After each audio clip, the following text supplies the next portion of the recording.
Leah here. You're listening to a special summer rebroadcast of one of our favorite episodes. We'll be back with new episodes this fall, and you can join us every month over the summer with brand new live deeper dives. You can learn more and register at learn.anniefrisbee.com/lactation business coaching.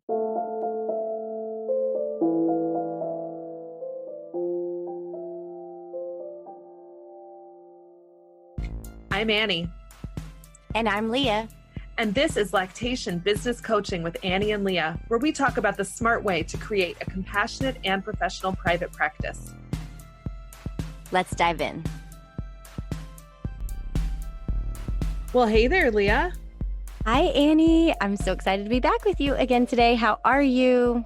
I am great. We are recording this right after our deeper dive into, I'm so over this pandemic, but this pandemic isn't over my private practice with Hope Lima. And if you missed it, you can purchase the recording. It was so good. It was so good. We'll make sure to put the link in the show notes. I mean, Hope is always great, but we talked about rapid tests, we talked about masks, we talked about testing, we talked about human milk and risk reduction, and it was so good. Yeah, it was really helpful. And I just was so happy to have that communal space around COVID, because I know we've both been, all of us, we both, me and you and the entire world, have been drudging through the pandemic, and it's just been feeling so heavy. So it was so nice to just be in camaraderie, hey guys, we're all dealing with this and it sucks, but let's learn good things and keep getting out there and doing good things because we've got good knowledge. And oh my gosh, Hope's a great just wealth of knowledge and research. And I love how inspired I felt about human milk after I heard all she had to tell us. It was so cool. But that's not what we're here to talk about today. Today we're taking a way different turn than that. Annie, what are we going to talk about today? Well, today we're going to talk about, am I a terrible lactation consultant? And okay, you're not a terrible lactation consultant. So we're actually going to talk about all the things that make us feel like we're terrible lactation consultants. And before we go into our topic for today, not only was it great being with other lactation consultants to talk about COVID, it's just great being with other lactation consultants talking about the things that only they understand. And so if you are available on February 11th, it's a Friday, and you want to spend the day with me and Leah, we are partnering with USLCA to host a workshop called Nurture Your Private Practice, Build Sustainability. Yeah, it's an all-day thing, but guess what? It's not all day of Zooms. I mean, it is all day of Zooms, but we are going to not only be talking about private practice topics like taxes and legal issues and things like that that are really important for our infrastructure. We're going to be listening to a panel of amazing lactation consultants talking about all of their big ideas and how they make them happen. And we are going to be going deep into nurturing our own circle of care, putting together all of the pieces that help us to make our private practices take care of us so we can take care of other people. And within all that, we're going to have breakout rooms with discussion questions for you to interact and make connections with other private practice lactation consultants. We are also going to be doing intention work, breath work, and movement. And that is the piece that I'm most excited about because, I mean, yeah, I love the Zooms and I love to talk, but we're also going to be doing these physical things together and getting into our bodies and remembering that we're not just these, amazing clinical minds and caring hearts, but we also have arms and lungs and all of the things. And we're going to be focusing on all of that. And how all of that really in turn nurtures ourselves so that we can sustain a private practice. I mean, I don't know about you guys, but this pandemic has added such a layer of stress that it's hard to be a business owner and live through a pandemic, I have learned. And boy, have I had to really reach far and wide to learn how to nurture myself so that I could keep showing up for my business for the families I want to serve, for the people that work for me. I mean, there is a lot to it. And Annie and I want to share with you what we have figured out, some amazing people that we have made, connections with that we know can share with you such amazing tools, strategies, but also that, not fun stuff that we definitely need to be talking about too to build that good private practice foundation and sustainability. So I am so excited about it and I can't wait to have you guys all there with us and have a great day. And also there's going to be networking. So Networking. yay! I can't wait We're to going to talk to put everybody. I know. I'm excited to see who shows up because you never know what you're going to get, but we know we're going to get good people because there's good people in private practice. So we will put the link in the show notes. It's uslca.org/nurture-your-pp. And we'll have that link in the show notes, but please, registration is open and we would love, love, love to see you there. Okay, so here we go, tackling the not fun thought that so many times comes across our mind, even after I've been working with families for 17 years, if you include the time that I was volunteer work. And, there's been a fair number of times that I have questioned if I am just a terrible lactation consultant and should possibly hang up my, lactation consultant badge, or I don't know what you hang up when you're done being a lactation consultant, but whatever you hang up, I know there's a moment that I have questioned that in myself. And Annie, I'm sure that, let me say, I hope that I am not alone in this, or this is going to be a really awkward podcast. You're 100% not alone. Spend quite a bit of my time feeling like I'm a garbage lactation consultant and wondering who on earth let me do this work. And then, I think I don't think I'm alone in this. I had a consult today where the family was so happy that they texted me later to say, I'm so glad you came today and I feel so much better. And how come I don't let that live in my body and in my soul gosh. the way I let the people who are like, Annie Frisbee didn't help me and she didn't help my neighbor. That's the comment that haunts my dreams. Oh man. It is so true. And I think there's plenty of research out there that talks about negativity bias and how, back in caveman days, it was probably good that you hung on to the thought that tigers live in this particular area and you probably shouldn't go over there, and maybe not so much of the good thoughts. But it's crazy how we just attach everything to these, kind of probably really rare, really not that common instances where we might really feel not great about maybe our performance or our knowledge, base or whatever it is, and dwell on it and let it fester inside of us. Like you said, how many years has it been since I've heard that story so many times, so long since that, review and, or comment or whatever it was. But it's crazy how it just lives on and on and on. And so today we're going to tackle that thought and those thought patterns and why they live there. We're at least going to build some tools. They're going to happen,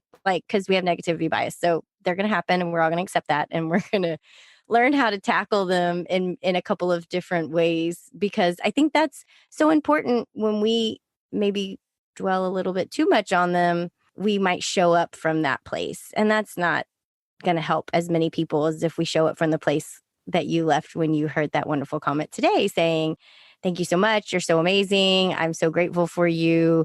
We need to show up from that energy, but it's hard sometimes, and I've had so many times where I've left a consult going, oh my gosh, I'm sure that they're never going to talk to me again or something. And then they're the ones that call you back and you were so amazing.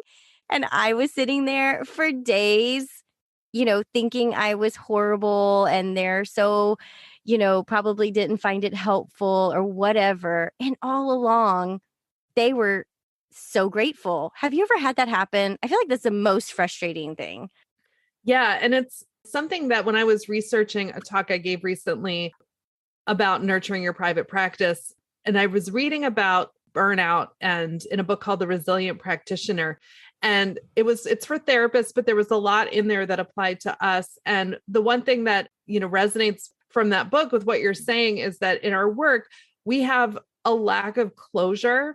That lack of closure contributes to burnout. And that's something that happens all the time, which is like we go help somebody, we're involved in their lives for a small sliver of time, relatively speaking. And they're not always going to be telling us, thank you for coming today, or Exactly. I wish I'd never met you, or whatever it is.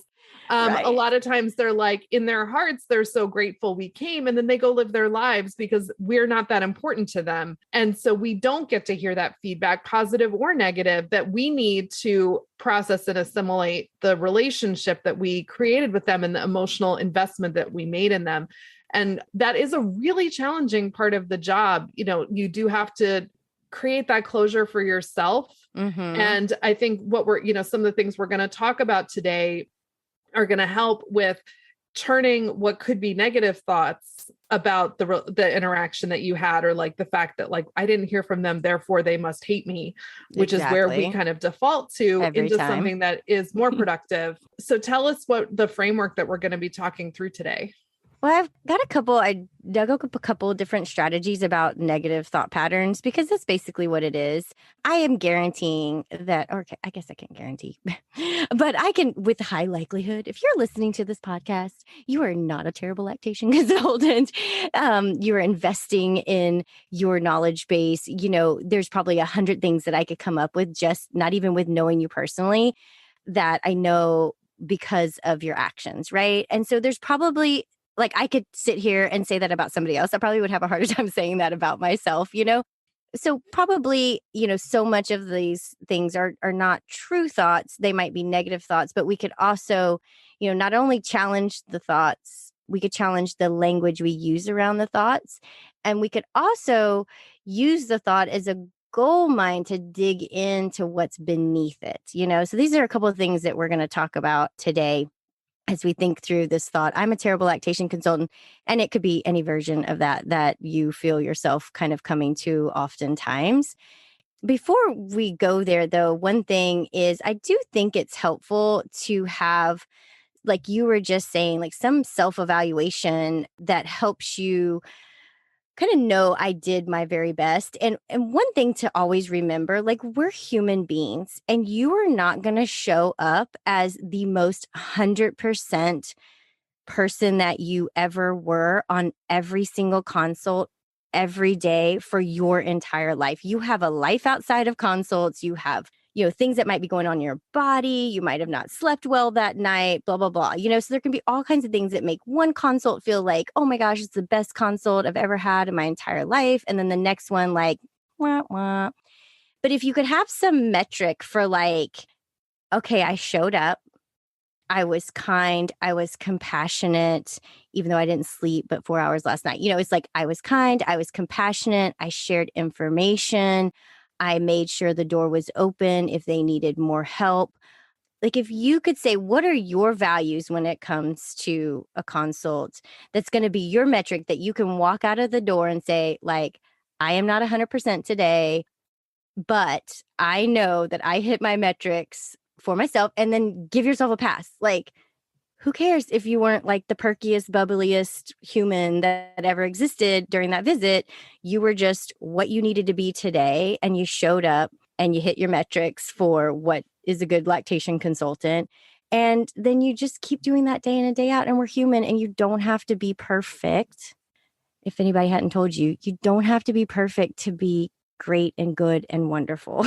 So, My client today, who texted me that she was so happy that I came during the consult, I was demonstrating how to do the armpit massage for lymphatic drainage, and she started doing it, and she was like, she like smelled, she's like, I don't know if I don't know if I put on deodorant today. And I was like, it's fine, I think I forgot to. And we all had a laugh about that. I mean, it's winter, but I don't know, we don't need to show up with like our perfect everything, hair tidy, pulled back in a neat bun, if we've got long hair like I do, and, perfect everything, branded everything, whatever it is.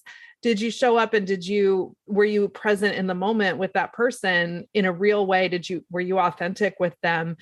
Were you focused on them? And were you also displaying humility about the things that maybe you don't know? For example, like they might have a situation come up where you haven't encountered it before and you're not experienced with it.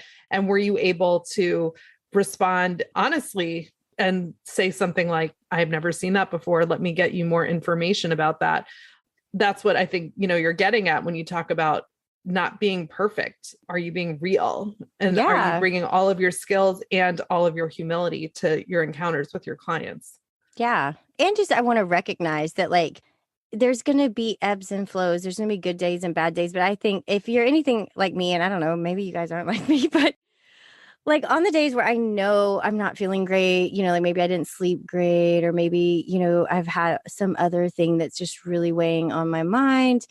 And I know like this isn't the best consult I have ever provided in my entire life, right? Like I might have not been as energetic, but like at least I can always fall back on, like I said, like I have these kind of like, I guess, my standards, my bare minimum standards. Like if I can at least hit this, even if I don't know all the answers, even if I can't fix all their problems, even if I'm not like as perky, or my hair looks crazy, or oops, I forgot to, put deodorant on, all those things. Like at least I can say like my values, what think I should be doing, I'm showing up and doing and providing. And sometimes that'll be with gold dust on top of it, because I am, closing in on like, that was amazing. And I'm like feeling really good. And it might also be on those days where it's, it was enough. And it is enough. And it is enough and enough and enough. And I am now going to move on from it because I did what I was coming to do. But even still, we can have maybe some nagging negative thought patterns. And one strategy that I found really helpful, and, of course, probably heard it on the 50 million podcast that I listened to. I could not tell you exactly which one, but I've also read a lot of her work. So Byron Katie, she has a, kind of process of challenging a thought when a negative thought arrives. And so it's called the work. And one of the things I love about this is sometimes if you find that you're kind of swirling, so I know, we have those times where the thought is probably a bit irrational, but we can't really see that it's irrational. Like I'm a terrible lactation consultant, but it could even be as simple as like, I didn't answer that parent's question as good as I could, and I can't believe I did that. And then you can go through this thought process. So is that true? Yeah, I didn't answer it as good as I could. And I really felt like I left out some information that I probably should have shared. Okay, can you be absolutely certain that's true? Well, I think so. I mean, I feel like I left some things out. So, yeah, I think it's absolutely true. And then, like, what happens when I believe that? Well, I start to think that I'm a terrible lactation consultant and I didn't show up as my best self. And then the next question is, who would I be if I let that thought go? Well, if I let that thought go, if I didn't have that thought, I would say, well, I did the best I could in that moment. And maybe circumstances in the conversation just didn't allow me to expand as much as I wanted to, which is okay, because we can't like give every single piece of information to every single family and every single consult. They would never call us back because they'd be way too overwhelmed. So I have to trust that in the moment, whatever decisions I made about the information I gave were a response to what was happening in that moment, right? But I can get to this point where like, well, if I didn't believe that thought, I would say, you know what, Leah, you did it the best job you could in that moment. And we're going to move on because you know what, that thought is not serving me. And I don't have to go down that gravy train of dwelling in it. And you can do this with every thought. So we can do it with the title of the podcast. The first question, is this true? Am I a terrible lactation consultant? So Annie, you can answer these questions this time. So Annie, are you a terrible lactation consultant? Is this true? I am not a terrible lactation consultant. I am going to own that. I Good. am not a terrible I lactation know you're consultant. not. I think I'm pretty good. Yeah, absolutely. But we're going to pretend like you said, well, Okay. maybe because maybe I this am. I'm having a happened and bad that day. happened and I didn't do this one time. And then we could challenge it again. We could say, are you absolutely certain it's true? One of the things that comes to mind when I question my skills is like, I think about things that I've missed. So I know there was a baby about 4 years ago where I missed laryngomalacia because I wasn't experienced enough. And it wasn't just like, I was like, I wonder what that is. Let me go find out, and never found out. But it was like, I literally didn't even know what to look for necessarily. Like it never even crossed my mind. And then at the time, and I was so focused on positioning and I was so focused on tongue tie or suck training that whatever I knew about laryngomalacia was not anywhere accessible to my brain. And Yeah. I got very blinkered about it. And so when I think about like, am I a terrible lactation consultant because I missed this and I never counseled the family about it and they never heard about it from me. They can say my lactation consultant never said anything about this. That would be a true statement. But can I absolutely be certain that that makes me a terrible lactation consultant? And that's where it starts to fall apart in terms of doing the work, is to say, no, it makes me a fallible lactation consultant who missed something. And now it's my responsibility to grow from it. So if I change the thought into a true thought, which is the false thought is, I'm a terrible lactation consultant. And the true thought is, I am a fallible lactation consultant. I'm not perfect. I have room to grow. So how do I react when I believe the thought that I'm a terrible lactation consultant? That makes me not want to see clients at all. But when I think the true thought, which is I always have room to grow, it inspires me to want to learn more so that that doesn't happen again.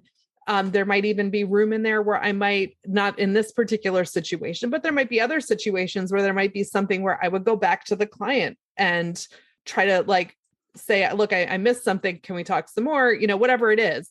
Yeah. And who would I be if I didn't believe the thought that I'm a terrible lactation consultant? Well, I would be somebody who believes that I can always be improving. And that's the person that I want to be. And so I think it's so helpful to really tease that apart. What's helpful and what's not. Yeah. So I've so appreciated these simple questions in kind of challenging negative thoughts in all realms of my life that might come up. But it's so applicable here because we are so passionate about our work and we probably are really more critical than a lot of professions because there's a lot hanging in the balance, or at least I appreciate how much impact we have, so I feel like there's a lot hanging in the balance of us, showing up as the best that we can. So I think we are kind of all probably tend a little bit towards being fairly critical or fairly introspective of like, did I do the best? Are these people going to have a good outcome? Did I miss anything? Could I have done something else? Like that kind of thought process, which is, I think is helpful. And one of the things that I wanted to kind of come to as well, because it kind of leads from the situation that you had, is like, when this thought comes up and it's nagging at us, could we maybe also turn it from a place of curiosity? So everything that happens in your life that seems to be a challenge or a mistake or feeling like a terrible lactation consultant could possibly be something that we need to learn, So if we got more curious about, why does this keep coming up for me? Like, why have I dwelled on this so much? Or why am I 4 years later, talking about this on a podcast? It's like, okay, just what you thought there. Like, is there a skill or a knowledge gap that this is kind of shedding light on? And okay, this is great that I have this, it's like we could almost say, thank you, nagging thought. Like, I'm going to go hunt down a training on laryngomalacia or, oral airway issues, like I'm going to go find a training that has more information about that. The other thing is like, we need support. We need to talk things through. And sometimes if we are in our head, a thought's coming back and back, that's such a great time to reach out to somebody and say, look, this is what happened. I've left myself feeling like a terrible lactation consultant.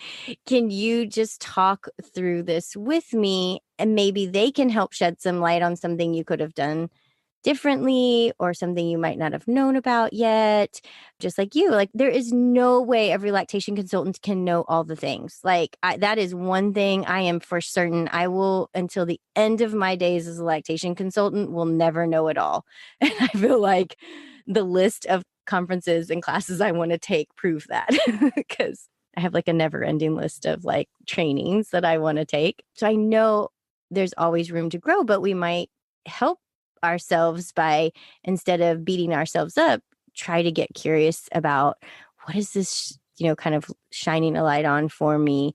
And then also we tend to be really hard on ourselves. And I don't know if you found this, because this is what the pandemic has done to me.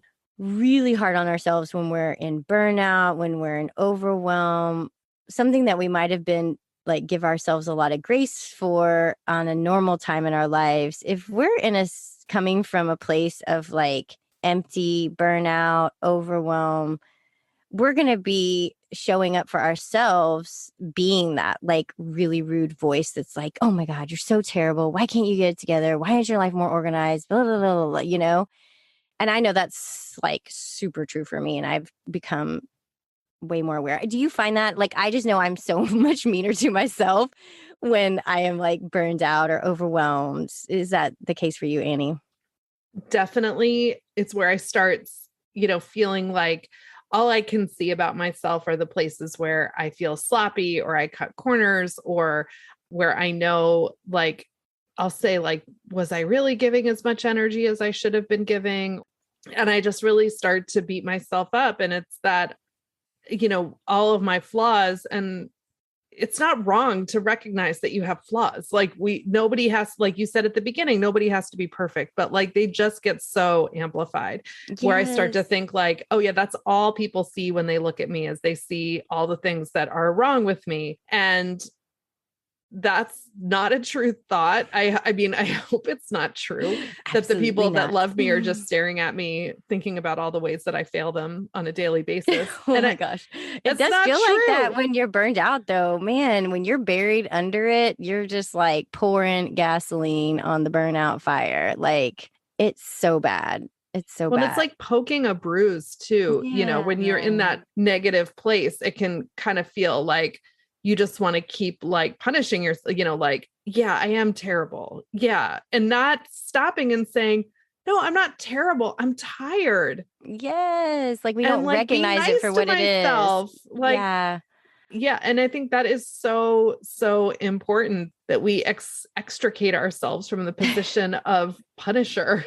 I know it's almost like we have to like be the policeman of our own selves. Like, stop being mean to this person here. They're tired. They're worn out. They need a break, And like when you go see a parent, like a family, and the mom is sitting there and she's like, I'm so sorry, my house is messy. Or they cry, and they always say sorry when they cry. I know. Or is there ever any thought in your mind where you're like, yeah, boy, she really should have cleaned up for me? Or like, gosh, I can't believe she's crying. You're like, never. My heart, you're like, no, like I'm always tearing up with them. And you just want to, like, all you want to do is redirect their thoughts from like that of like, I'm not thinking that at all. In fact, I'm looking at you and I'm seeing how hard you're working, and I see how much your baby loves you. And I'm seeing how much you're putting into this. Like, that's what you do for them.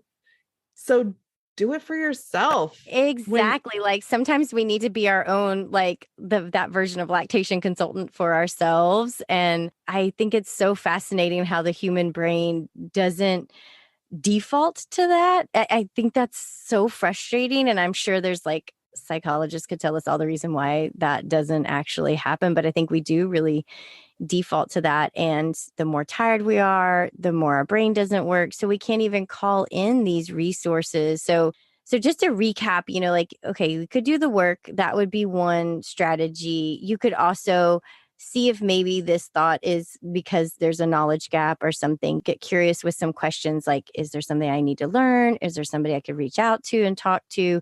Is this a moment that I'm really recognizing I'm burned out and I really need to figure out if I need to change some boundaries in my life right now or do some more work on myself and what I need?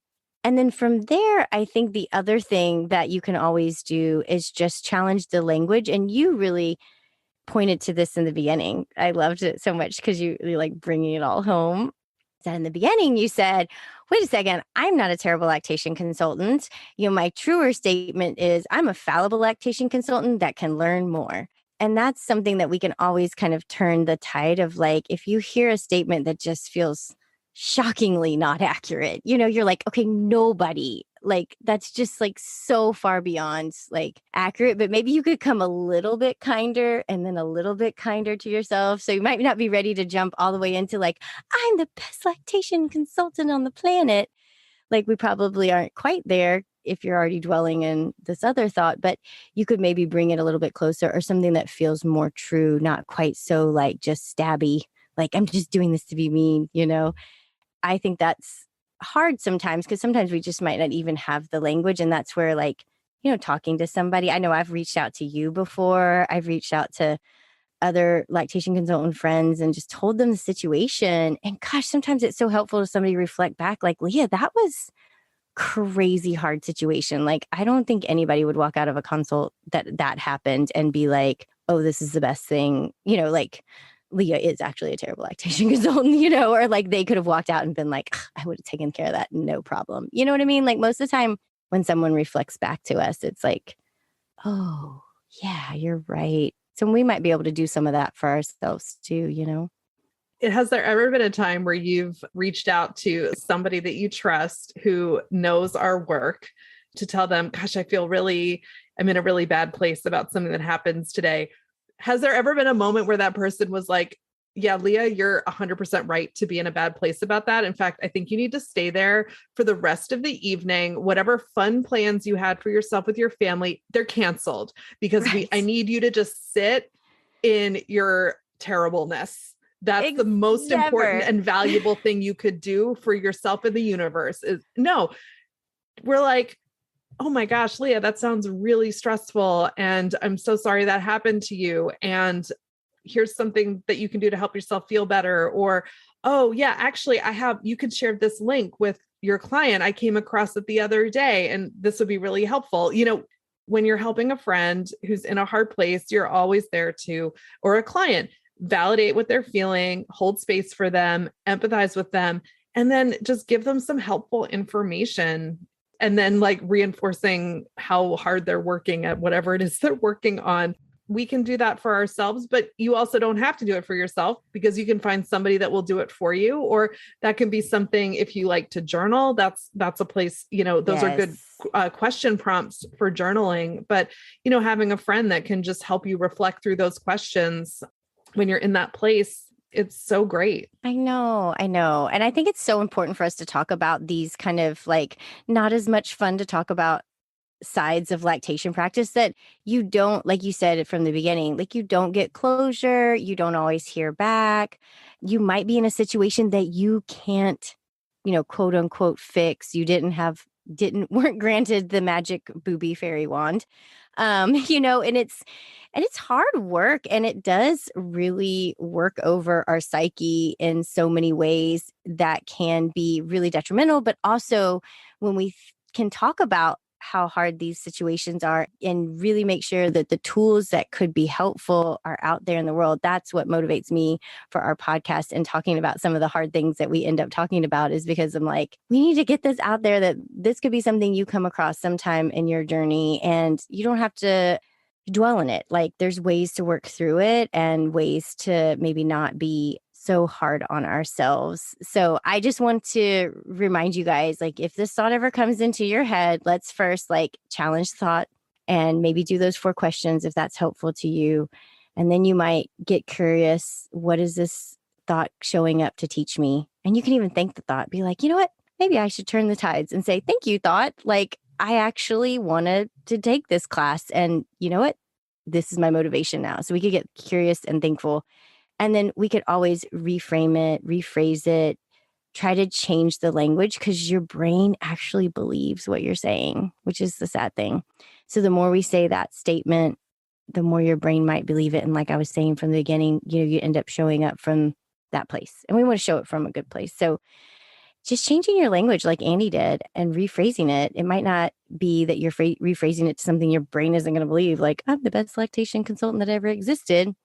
Your brain's going to be like, well, whatever. But your brain could totally get on board with I'm a fallible lactation consultant that can learn and grow and continue to educate myself and show up the next day even better than I was the day before. Your body can believe that. Your brain can believe that. And then we show up from that place and we're going to be fantastic lactation consultants because that's the energy we want to put out in the world. So yeah. What are your thoughts, Annie? Do you have anything else you want to share or like add to that? I just wanted to kind of give a good recap so everybody can really have some solid tools to use because I'm fighting the thought that we're bad lactation consultants.